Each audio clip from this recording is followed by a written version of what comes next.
এই ক্রিসমাসে বাড়িতেই বানিয়ে নিন একেবারে সহজে কম উপকরণে ডিম ছাড়া নিরামিষি কেক। এর জন্য খুবই কম উপকরণ লাগবে। প্রথমেই 1 কাপ দুধ নিয়ে নিচ্ছি। এখানে দুধটা ফুটিয়ে ঠান্ডা করে নেওয়া হয়েছে।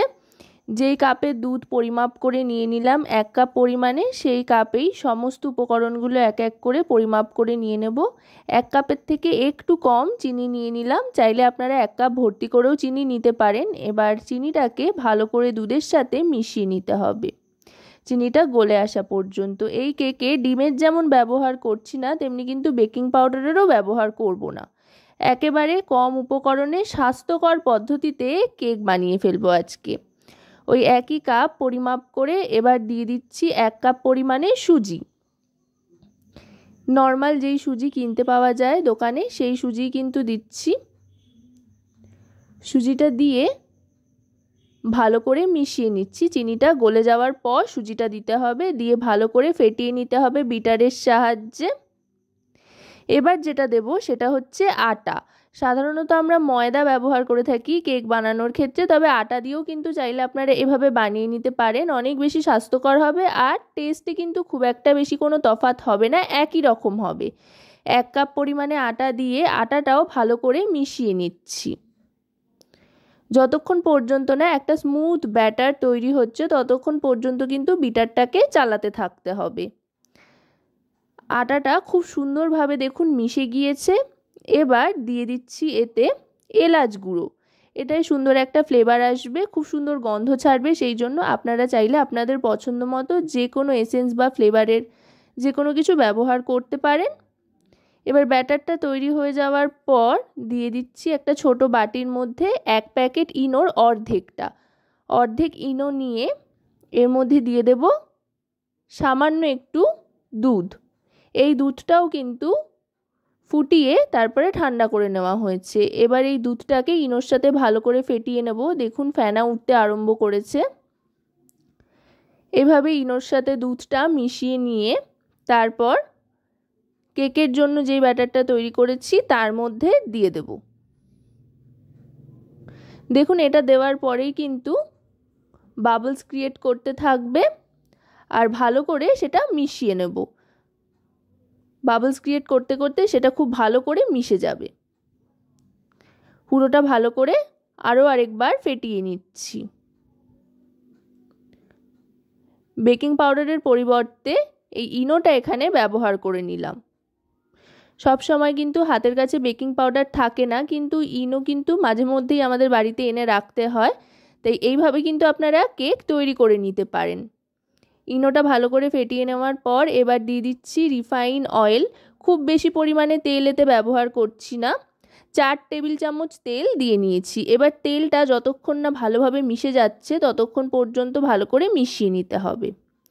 এবার আরেকটা কাজ করব, সেটা হচ্ছে একটা ছোট বাটিতে 2 টাকা দামের যে কফি গুঁড়োর প্যাকেট পাওয়া যায়, সেই কফির গুঁড়োর প্যাকেটের 1 প্যাকেটের কফির গুঁড়োটা এই বাটিতে নিয়ে 2 চামচ মতো কেকের ব্যাটার তুলে এর সাথে ভালো করে মিশিয়ে নিচ্ছি। এই প্রসেসটা চাইলে আপনারা করতেও পারেন, নাও করতে পারেন। এতে সুন্দর একটা ডিজাইন তৈরি হবে। যদি না করতে চান তো নাও করতে পারেন, তবে করলে দেখতে খুব সুন্দর লাগে এই আর কি। ভালো করে ব্যাটারের সাথে কফির পাউডারটা মিশিয়ে সরিয়ে নিলাম। এবার মোল্ড হিসেবে কিন্তু এখানে সিলভারের বাটি ব্যবহার করছি।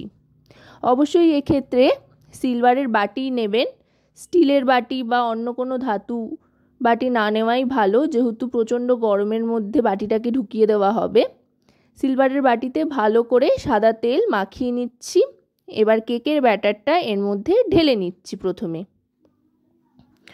সম্পূর্ণ কেকের ব্যাটারটা ঢেলে নিয়ে একটু ট্যাপ করে নেব, যাতে কোথাও কোনো রকমের হাওয়া না থাকে। কেকের ব্যাটারটা ঢালা হয়ে গিয়েছে, এবার ট্যাপ করে নেব। এবার যে কফির গুঁড়ো মেশানো অল্প ব্যাটার যেটা ছিল 2 চামচ ব্যাটার, সেটা দিয়ে এবার একটু হাতের কারুকার্য, খুব বেশি পটু হাতের প্রয়োজন নেই এই কাজটা করার জন্য। আমি যখন করতে পারছি তার মানে আপনারাও পারবেন। খুব সহজেই বিষয়টা কিন্তু হয়ে যাবে। ঠিক যা করছি সেরকম করলেই চলবে।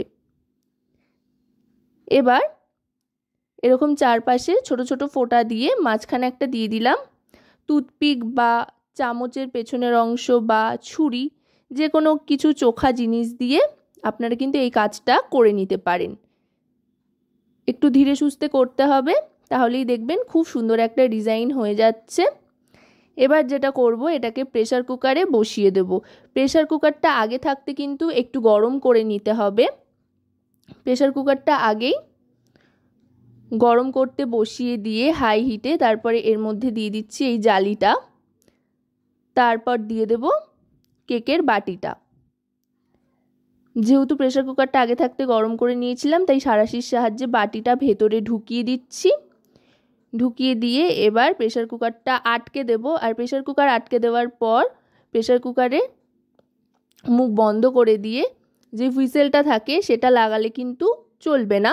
আর যেটা করব, গ্যাসের ফ্লেমটা হাই থেকে মিডিয়াম টু লোয়ে করে দেব। এবার মোটামুটি 30 মিনিট মতো অপেক্ষা করতে হবে। আশা করব রেসিপিটি আপনাদের ভালো লাগবে। ভালো লাগলে অবশ্যই রান্নাবাটি চ্যানেলটিকে সাবস্ক্রাইব করে লাইক শেয়ার কমেন্টের মাধ্যমে আমাদের পাশে থাকবেন। আর পাশে থাকা বেল আইকনটি অন করে দেবেন সবার আগে সমস্ত রকম নতুন রান্নার নোটিফিকেশান পাওয়ার জন্য। 30 মিনিট বাদে ঢাকনাটা সরিয়ে নিলাম। এবার কেকটা দেখে মনে হচ্ছে ওপর থেকে পুরোপুরি হয়ে গিয়েছে, ভেতর থেকে কতটা হয়েছে সেটা বোঝার জন্য একটা টুথপিকের সাহায্যে একবার ভেতরে ঢুকিয়ে দেখে নিচ্ছি। যদি কিছু লেগে থাকে তো তাহলে বুঝতে হবে হয়নি, আর একটু লাগবে। কিন্তু এখানে দেখুন কিছুই লেগে নেই, তার মানে কিন্তু হয়ে গিয়েছে। আর এটাই কিছু করার প্রয়োজন নেই। এবার বার করে নিতে হবে গ্যাসের ফ্লেমটা অফ করে দিয়ে। এটা বার করে নেওয়ার পর কিন্তু একটু অপেক্ষা করতে হবে রুম টেম্পারেচারে আসা পর্যন্ত। এখন এটা প্রচণ্ড গরম রয়েছে। রুম টেম্পারেচারে আসলে তারপরে দেখবেন ইজিলি কিন্তু এটা বেরিয়ে আসছে, খুব একটা বেশি কষ্ট করতে হচ্ছে না, নিজের থেকেই ছেড়ে আসবে। এবার একটা থালার ওপরে নিয়ে নিচ্ছি। দেখুন কেকের ওপরটা শুধু নয়, কেকের পেছনটাও দেখতে কতটা সুন্দর হয়েছে, খুব সুন্দর একটা বিস্কুটের রং এসছে। এবার দেখিয়ে দিচ্ছি কতটা সফট হয়েছে সেটা। ওপর থেকে যতটা সুন্দর হয়েছে ভেতর থেকেও কিন্তু ততটাই নরম আর স্পঞ্জি হয়েছে। একেবারে নিরামিষি এগলেস বেকিং পাউডার ছাড়া আটার এই কেক। চলুন এবার একটু কেটে দেখা যাক। দেখুন কতটা নরম হয়েছে আর খুব স্পঞ্জিও হয়েছে। বাড়িতে কিন্তু অবশ্যই একবার বানিয়ে দেখবেন, তা না হলে কিন্তু মিস হয়ে যাবে। আর ছোট থেকে বড় প্রত্যেকেই কিন্তু খুশি হয়ে যাবে বাড়িতে এরকম কেক বানালে। দেখুন কতটা সফট হয়েছে। চাইলে বয়স্করাও খেতে পারে। তেলের পরিমাণ একেবারে নেই বললেই চলে, আর আটা দিয়ে তৈরি, স্বাস্থ্যকরও বটে। তো রেসিপিটা কেমন লাগলো অবশ্যই কিন্তু কমেন্টের মাধ্যমে জানাবেন।